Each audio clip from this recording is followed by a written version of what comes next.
Hey there, vinyl community. Today I'm going to do something that's a little off the beaten track for my channel, and I am going to do a reaction video or response video because earlier this week I saw that Dave Hurwitz, the executive editor at Classics Today, the guy that does YouTube reviews of every classical recording imaginable and comparisons and top 20 lists and things like that, decided to make a video giving his thoughts on CDs versus vinyl, or the resurgence of vinyl records. And I watched it once. I watched it when it came out, and I thought, I have some thoughts on this. So why don't we have some fun, and why don't we watch it together, and I'll give you some of my thoughts in real time. I got my computer here, and let's give this a go. So 3, 2, 1. Hello, friends. This is Dave Hurwitz, executive editor at ClassicsToday.com. Well, I can't believe we're having this discussion, but it came up so many times in the comments that I feel I have to address it. And that is CDs versus vinyl. Oh, oh my goodness. I mean, do we really need to talk about it? Well, I guess we do, because there is a thing about vinyl coming back these days. Well, I guess in classical, vinyl is starting to come back in classical now. But man, I remember people talking about the vinyl resurgence 12 years ago. I mean, it was well underway when I was an undergrad at MSM in like 2012. And so we might be a little late to the party here, but that's okay. Let's keep going. And at ridiculous, absurd, insane prices. And I mean, depending on how the records are made and what label puts them out and what goes into making them, they are priced at a much higher rate than the equivalent CDs. But that's because digital music has become devalued a lot in the last 2 decades. CDs, when they came out, used to be really, really expensive. That's because the profit margin for making CDs, because they're very cheap to produce, was always very high. And as the technology wasn't so new anymore, the price just kept going down and going down. But if you look at, modern audiophile, like well-released classical music from like labels like Analog Productions or Speaker's Corner or Impex, most of those records, a single LP record is usually about $40. That's now in 2024 dollars. And if you do the inflation calculator and go online and look, that's about the same price as what records were going for back in the 70s. We're not that far off. It's just, I think people have gotten used to how cheap music has gotten because of things like streaming, because of things like iTunes, digital downloads. And, of course, CDs have just become so cheap to produce now that we've gotten used to those kind of prices. But that's not the way it always was. I don't have any problem with vinyl. I mean, to say, I see all these comments, oh, I'm hating on vinyl. I hate vinyl. I don't hate vinyl. I just don't listen to it. I don't have room for it. I have no patience for it. For those of you youngsters, and some of you oldsters too, so there are 2 vinyl groups, clumps of vinyl things. The first clump is people who never gave up their vinyl in the first place and still have turntables and all that stuff. More power to you. You made the investment. You're sticking with it. I get it. Then there's... And I said this earlier, but yeah, when CDs first came out, they were more expensive than records. And so if you had a sizable music collection, it was going to be very expensive to replace those on CD. Now the prices have come down a lot, but if at first, if you'd made that investment, it'd just be like throwing away all that money to invest in CDs. Many of which, when they were first coming out, sounded much worse than the vinyl counterparts. The other group, the people who have listened to vinyl and it has become a revelation in its superiority. Well, let me tell you people something. You have no idea what it was like when I was dealing with this stuff, schlepping around huge piles of vinyl from one apartment to the next and getting... Well, I don't know why he thinks that people that are getting into vinyl now would have no idea what it's like to move with a vinyl. I've moved with my collection, roughly 3,500 records, through 5 apartments now. Across the country. In one case, now I wasn't moving the full collection when I moved from Canada, but I certainly had to move a lot of records. I was very lucky. This last move I did was done by the government, so I had professional movers to help. But all the other times, I was sticking my collection in 40-odd some U-Haul boxes and loading them onto a 20-foot truck and driving it myself. Not fun. I get it. It's not fun. But when you have something that gives you fulfillment that you like, you work around that. You make sacrifices for it. I wouldn't do that if I didn't love records. So, clean pressings and keeping them clean. We had disc washers. We had destaticizers. I know a few things about destaticizers. I mean, these things are silly, but you don't really need something like this. But no, all those things still exist today. Their disc washer is back. It's bought by a new company, and they're still making disc washers. You got spin cleans. You got ultrasonic cleaners, vacuum cleaners. I have an ultrasonic cleaner and a vacuum cleaner. I use both of them. If I've got like a classical record from the 60s that's going on the vacuum machine, then it's going in the ultrasonic machine, and then it's really clean, and then I don't have to clean it again. I can play it many times, and as long as I keep my stylus clean, it stays clean. It's work, but it's not continuous work. Once I get that record clean, it's probably not going to get dirty again as long as I handle it correctly. Any record we liked, we had to buy 5 recordings of because we knew we'd wear it out. Yeah, that's an old myth, and I hate to break it to the people that believe this, but it's not true at all. That is either kind of an old rumor that record companies would use to sell you multiple records, or what's probably often the case is people just didn't, even if they had nice equipment, they didn't really know how to set it up well. So you can have a good cartridge and a good turntable, but if you didn't follow the correct steps to do a proper setup, a cartridge that isn't aligned properly or has the wrong type of weight applied to it, that can cause groove wear.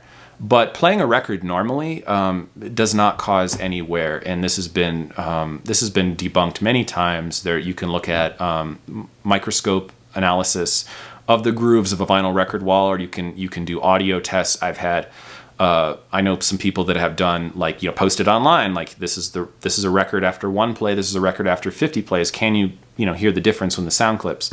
And people guessed about as much as chance. So no, if you play records properly on proper equipment and handle them right, you are not going to cause audible wear to them. That's just not the case. So that's a old myth that I thought had died out, but apparently it hasn't.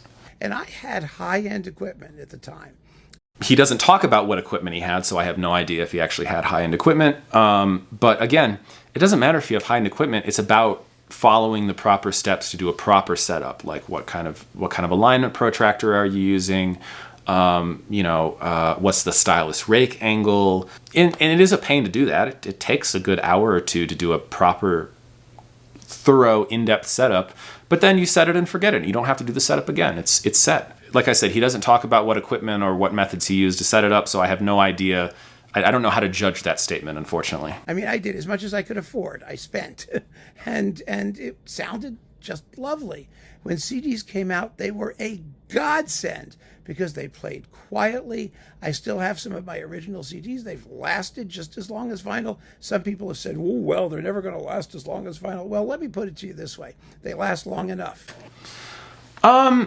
Yes and no. I mean, here's the thing about CDs. CDs don't take wear the same way that vinyl records do. If you mishandle a record or if you scratch the record, you're going to hear that and it's going to be on there forever. Because of the way storage works on CDs, you scratch a CD, you may not hear that, but there is such a thing is electronic degradation on the CDs, and I have CDs that have flawless looking faces, have no scratches or anything on them, and there is still playback degradation, either it be skipping or playback error or read error. That does happen, and that can happen based on your environment or just randomly over time. The CDs, by the technology that's involved, will not last forever, where if you stick a record on a shelf and you don't touch it, in 50 years that record's going to sound exactly the same as it did when you put it on that shelf. And even if you're playing them properly, in theory, they should not sound any different than the first time you played them, the last time you played them, if you're taking the proper steps in care in playback. I mean, I'll be dead before anything happens to them, and so I won't care if they survive the next interglacial. I mean, we're in an interglacial. The next glacial, it just doesn't make any difference after a certain amount of time.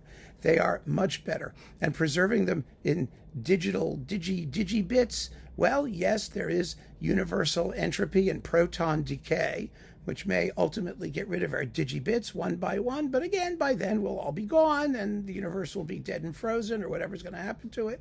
I don't know. I'm not going to care. It's a pointless argument. We're talking about the practicality of storing, purchasing, and enjoying music. Well, I mean, he has a point here. Vinyl's not very practical, but then again, neither are CDs. No physical medium is practical now in this day and age. If you want to listen to music in the easiest, most practical way possible, subscribe to a streaming service. I mean, I subscribe to Qobuz, and the classical recordings on there sound great, but there's a lot of recordings I can't hear on there. Or if I do hear them, they don't sound as good as some of the records I have. That's the sacrifice you make for something like this. I don't just have this because it looks pretty, although vinyl is fun to handle. Vinyl records are fun to have, but there's this sonic reason people listen to records over listening to digital downloads or streaming or things like that. It's not the most practical. Everything like that is a compromise, because probably the best sounding medium out there is 15 IPS tape. That's not very practical. It takes a long time to set up a tape, take it off the reel. Tapes are very expensive. They're tough to acquire. So that's probably the people that want the most intense audio playback they can get. They're buying very expensive tape machines and very expensive tapes to play back in their living room. I listen to vinyl because vinyl sounds not quite as good as tape in most cases, depending on a lot of different factors. But it's a practical compromise. It's feasible to collect vinyl. Not really feasible to collect an entire catalog of 15 IPS tapes. And in some cases, they don't even exist. There are no commercial 15 IPS tapes available for most recordings. That's a whole other thing. And in that sense, the CD had it all over the LP. Some of you have mentioned how nice it is that you can get, large size notes and booklets and all that. And oh, I miss that. I can't even begin to tell you how much I miss that. He has a serious point here.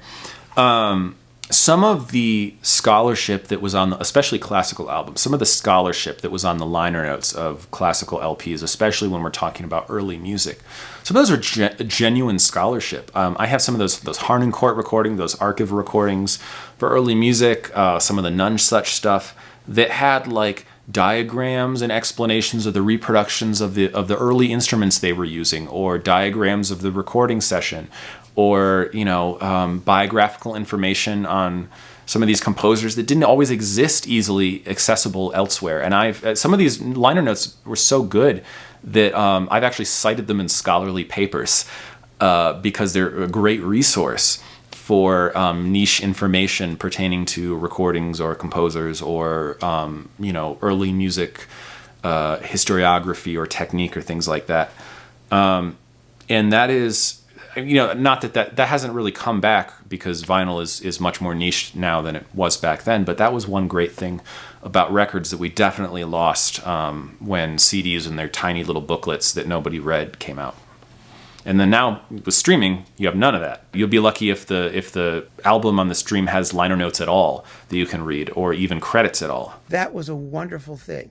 I learned so much about music and artists and everything from having sensibly typeset program notes and booklet notes. And the teeny tiny little CD things were always annoying. Always. But at the end of the day, what matters is how the music sounds. You can get lossless digital downloads, and you can get theoretically lossless analog LPs of some kind, which I'm not quite sure what that means. But, Well, for recordings that were produced in the analog era, that means it was doing a direct analog transfer, either of a tape copy or the master tape to the cutting head. So you are getting an exact reproduction of that analog wave through tape. When you're making a digital version of an analog recording, you're taking an analog wave, and essentially the digital technology, the sample rate is sampling along the analog wave to create a a dot chart essentially, and then the computer. The computer is essentially, or the digital audio converter is drawing a line between that dot plot that the converter made, and that is your digital wave. That is your digital signal. And depending on how good the sample rate is, the smoother that is going to look, and the closer that is going to look to the original wave. But it is a conversion, and it does impart a sonic difference. Close to studio master quality. I don't know. There's a million ways to say it. And what that actually means, it's anybody's guess. It really is. One thing that does irritate me, and it has nothing to do with vinyl versus CD, which is the idea that, technology is improving and remastering is always making things sound better and better and better. This always pisses me off. It pisses me off in the same way that, Johnston's No Roach insecticide is the new and improved formula that kills roaches even more effectively. Why couldn't they do it right the first time? I don't know if I understand this criticism here, because there's a lot of reasons why things either change or get better, or why they couldn't be done the perfect way the first time. There's a lot of really good releases of vinyl records now that sound significantly better than the original versions that were produced 50, 60, 70 years ago. And the reason is not that the people 70 years ago were taking shortcuts, although sometimes they were, but it's not necessarily that. It's that technology was different, but also the consumer industry was different. The original RCA living stereo recordings are wonderful recordings. And the original records I have well over 100 sitting on that shelf there, are fantastic. But there are sonic compromises on those records that they had to make back in the day, because that was what the public demanded. Because the playback equipment in the 1960s is simply not as good as the average playback equipment of the audiophile record buyer today. The cartridges were not as sophisticated. The needle design, the stylus design of the cartridges was not as... Everyone was playing at the minimum elliptical or sometimes spherical stylus profiles. They didn't have moving coil cartridges. The tone arms were not very good. People didn't really set up tone arms correctly back then. And so if you cut a record with as much dynamics and as much bass as what was on those recordings on the master tape, the record label was going to get returns. Dave here is complaining about record companies putting out an inferior product, or saying, if you can do it better now, why couldn't you do it better back then? The consumer wouldn't let them, because that was the technology that was out there. If you cut bass too hot on a record and it skipped on one of those all-in-one console turntables, that cost the record company money to take that return. That's not a problem anymore. So they had to cut it with less bass. They had to cut it with slightly diminished dynamics and a more compressed sonic signature. And that was the reality. But we don't... Those stipulations aren't a problem anymore, and now we get reissues from Analog Productions of the RCA Living Stereo series, where the bass is much more pronounced in full and the dynamics are much more explosive. And I'm glad that exists. I'm glad they were able to take something that was already great and improve upon it. I don't know if we should shame that as consumers. I think we should celebrate it. Why didn't we get absolutely top quality things to start? Because saying something is new and improved or remastered and better than ever suggests that the earlier version was crappy and defective, and they were telling us, of course, it was the best ever. Would we apply this to any other industry? If they come out with a new refresh of a car that gets a little more horsepower and has new technology on the interior, does that mean they were cheating us with the old model, or just incremental change exists? It doesn't mean that the old product was bad. It just means they're able to do new things now. I'm not sure I understand this part of the criticism. The latest version was the best ever, and we were being sold a bill of goods. That always annoys me, because I really believe that when you buy a product, it should be the best version of itself. That's a philosophical issue. That's a completely unreasonable expectation in our particular capitalist society. And I'm a staunch capitalist too, so I guess that also comes with the territory. But I really, really believe that to pay 40, 50, 60, 100, who knows what dollars for an LP, something that is going to disintegrate audibly after the first I feel like play. I've covered both these 2 points, but again, these prices, while high compared to the cost of music now, are not high historically. Again, there's just no evidence to suggest that records, when properly played, audibly wear. That's just it's not a valid point. I'm sorry. No matter how good the vinyl is, is crazy. I think it's crazy. Now, that's just me. I admit that that's just me. It's your money. You can spend it or waste it or piss it away however you want to. That's your privilege. But the other issue that I find rather absurd is the idea that there's something inherently superior to the sound carrier medium. Vinyl is warmer. I don't know what that means. Dave, I think Dave's being a little facetious here because when we're describing sound quality, Dave at some point was a professional musician. I don't know that much about his history. I know he was a percussionist. But these are terms musicians use all the time. You tell a musician something sounds warmer, they're going to understand generally what it means. And I can't believe Dave has never sat and listened to someone trying out, let's say, tam-tams. He loves to talk about tam-tams in his videos. I do watch his content quite a bit. He loves to talk about tam-tams in his videos, so I think that was one of his favorite instruments. And the idea that you go to the percussion store or the dealer and try out tam-tams, if someone says, well, this one sounds a little warmer, he knows what that means. That is a descriptor of a sound characteristic that people understand. It describes certain emphasis in the frequencies, certain emphasis in the harmonics. So I don't buy that criticism. What on earth does that mean? Recordings have to be evaluated on a case-by-case basis. I think overall vinyl offers a lot of things that other mediums don't. And I like collecting records, and I generally like the sonic results of well-done music on vinyl, especially good remasterings of classical music on vinyl. But is it the case that the vinyl always sounds better? No.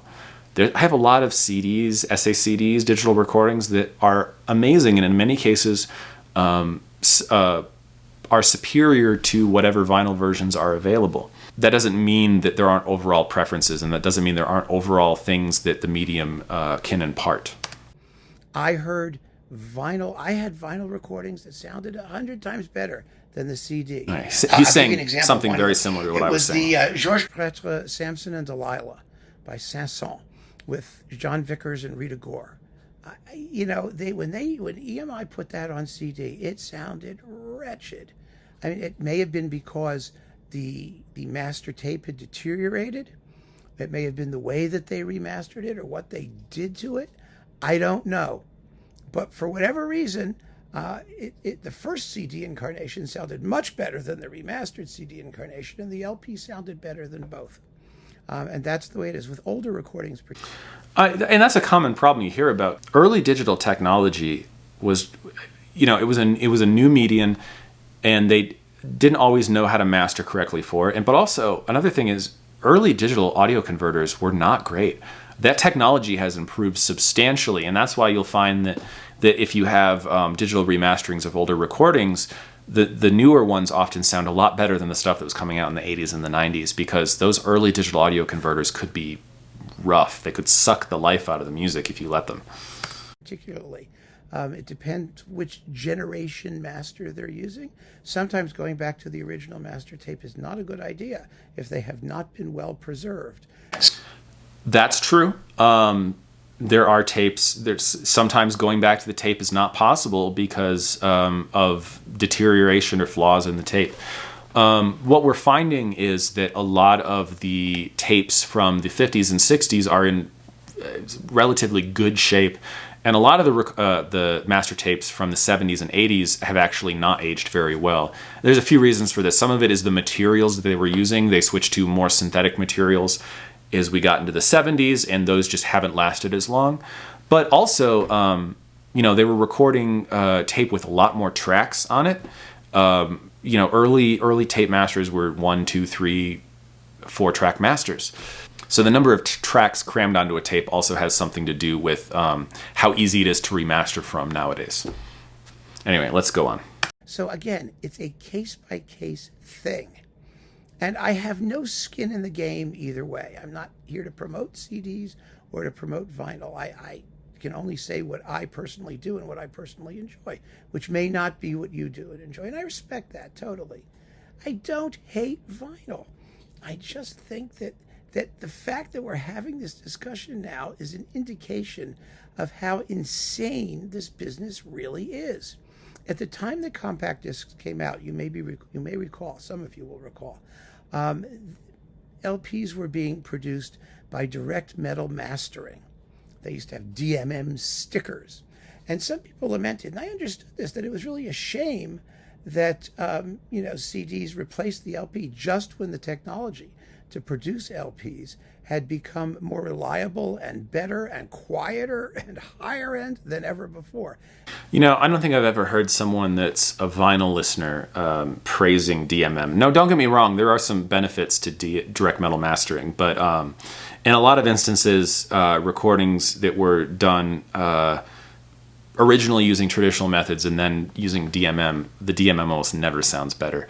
Like I said, there are some benefits, and people are still using DMM today. There's some studios that master DMM, and I think for a lot of more indie releases, it makes a lot of sense because it involves a lot less production work and materials. Although having a lathe that can cut a DMM master is a different story. That is a special technology you have to have. But look at the Blue Note DMM series. Those are nowhere. Those are far, far down on the list of the best versions of those recordings ever released. It was an innovation, but that doesn't mean that innovation is better. And that's also true. There was a better technology out there for making LPs. It's a subjective assessment. The industry essentially sidelined when it committed itself to producing CDs. And some people have never forgiven them for that. But that's your problem. There are lots of wonderful technologies that get sidelined when other technologies come out. None of this is relevant to the experience of listening to music. To say that vinyl is warmer is not a musical observation. First of all, it's not an inherent quality of vinyl. If I have a piece of vinyl and I rub it, it doesn't feel warmer. Second of all, if I listen to something on LP, somebody cutting the lawn out there? I don't know. If I listen to something on LP and it sounds better to me for whatever reason, that's fine. But warmth is not a quantifiable fact. It's a subjective impression, number one. And number two, to say that vinyl is warmer is to say that vinyl is doing something. It's doing something to the sound of the performance. Maybe the performance was colder in real life. The whole point of audio reproduction is to create something as close to what the performance sounded like in real life as possible. All right. This is probably the bit here that inspired me to make this video, because I have a fundamental philosophical disagreement with Dave here.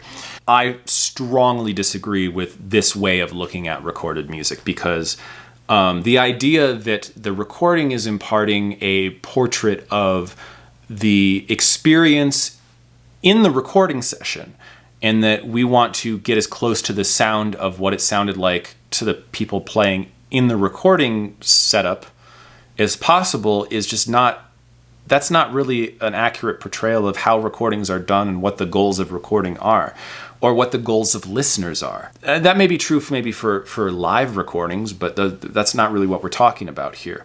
Recordings are not made to mimic the sound of what it sounds like at the exact place you're recording. People record in dry studios, in isolation booths, I know a lot of great orchestral recordings were recorded in halls, like in ballrooms of hotels.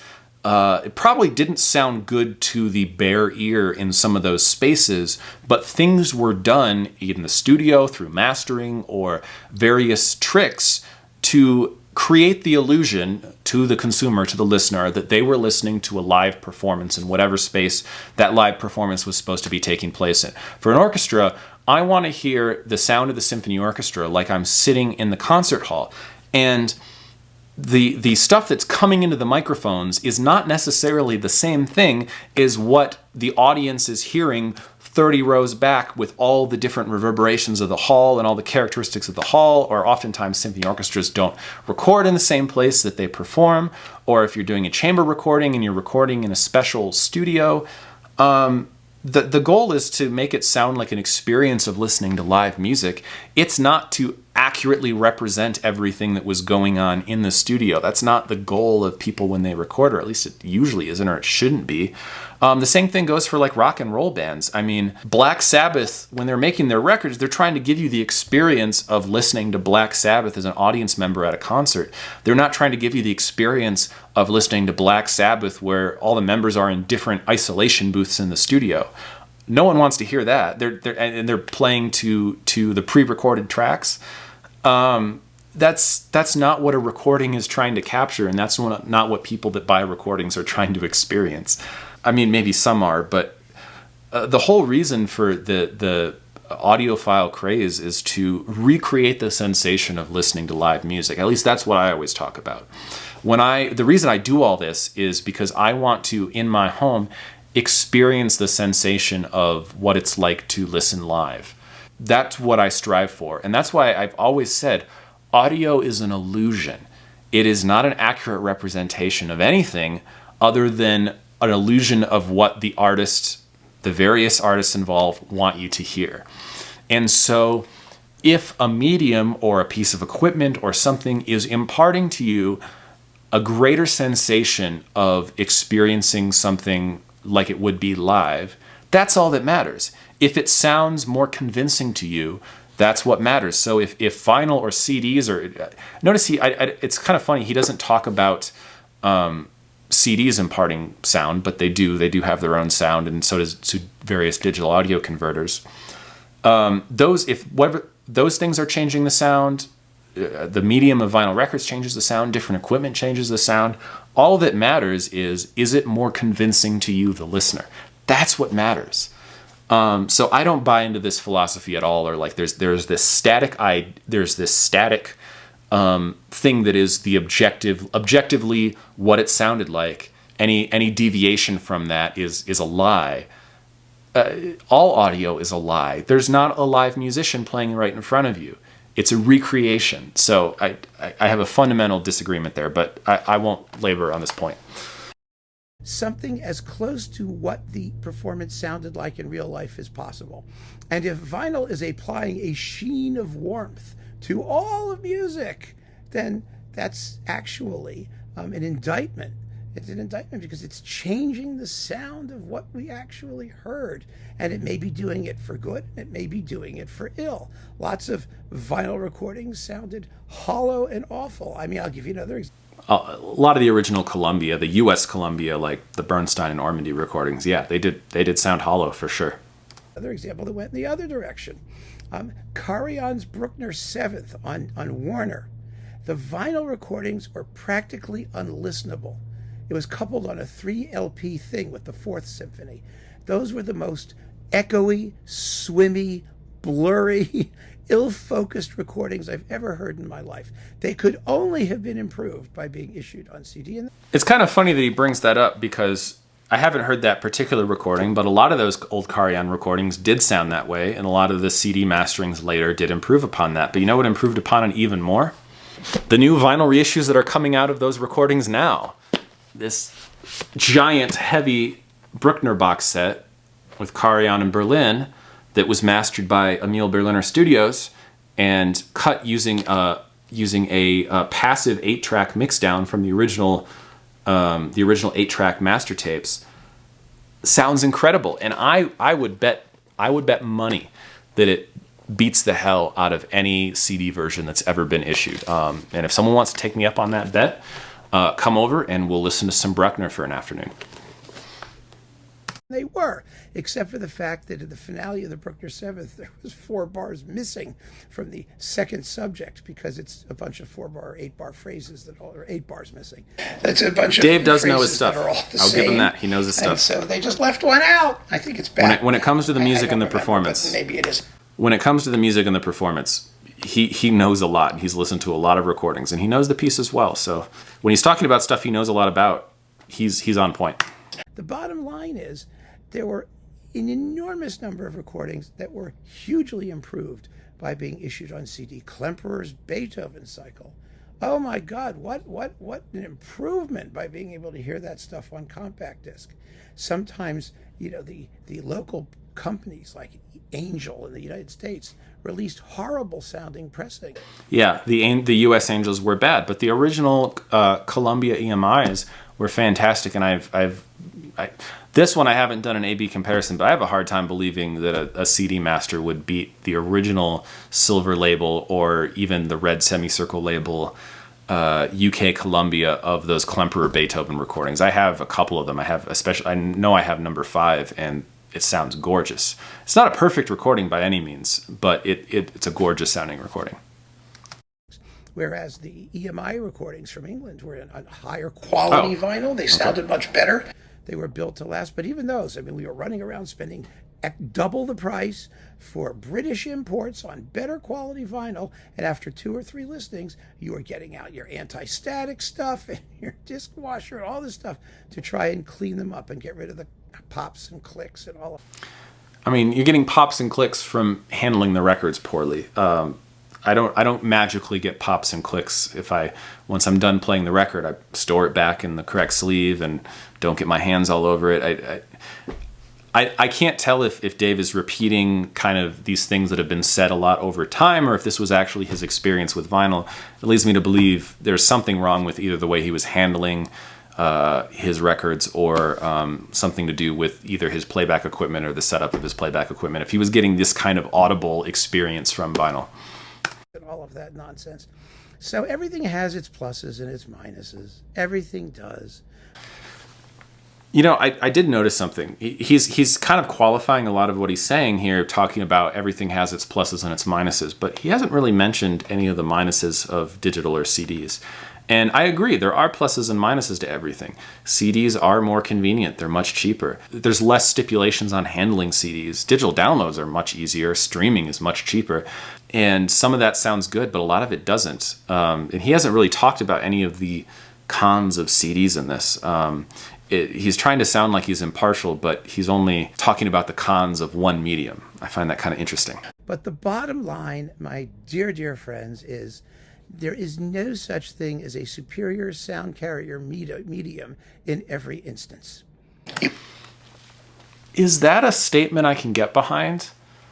I'm pretty sure no matter the mastering, I don't know if there's anyone out there singing the praise or the superiority of 8-track or consumer audio cassettes. What he's saying on the surface sounds very agreeable because there are good and bad sounding records just like there are good and bad sounding CDs, and it is a case-by-case basis, but some mediums, when everything is equal, do produce superior results. I tend to argue that I think records produce a superior result to a CD when all the different factors in the chain are equivalent. When you have good mastering from a good source, et cetera, et cetera, et cetera, you stick that same mastering on a CD and on a vinyl record.